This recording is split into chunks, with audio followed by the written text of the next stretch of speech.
শ্রীরামপুরে তৃণমূল প্রার্থী তন্ময় ঘোষ দলের নেতাকর্মীদের সঙ্গে মিলিত হলেন। দলের প্রার্থীকে মালা পরিয়ে অভ্যর্থনা জানানো হয় শ্রীরামপুর তৃণমূলের পক্ষ থেকে। সুদীপ্ত রায়ের জায়গায় শ্রীরামপুরে তৃণমূল কংগ্রেস প্রার্থী করেছে।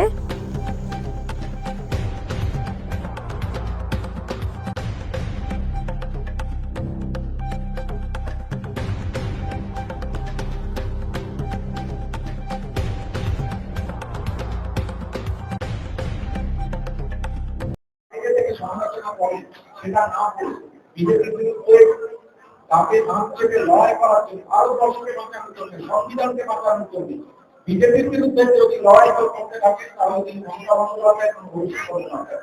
গত কয়েকটা নির্বাচন আপনারা দেখেছেন, একমাত্র জায়গা গোটা ভারতবর্ষের সমস্ত জায়গায় তারা ভালো করতে পেরেছে, একটা জায়গা সেটা হচ্ছে পশ্চিমবাংলা। কারণ এই পশ্চিমবাংলার মাটি প্রগতিশীলতা না, এই পশ্চিমবাংলার মাটি বীরেদের মাটি, সেখানে বীর সন্তানদের জন্ম হয়। তাই আমরা আশা করছি শ্রীরামপুর বিধানসভা থেকে এই নির্বাচনে এই আসনটি যদি আমরা বিপুলভাবে আমরা নিশ্চিতভাবে বিপুল ভোটে বাকিরা বলবেন এটা আমার দায়িত্ব না, এবং যে সমস্ত নেতৃত্ব আছে তাদের, কারণ তারাই হচ্ছে এখানকার নিশ্চিত।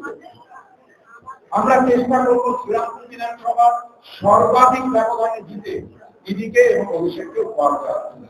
সকল ভালো থাকবে।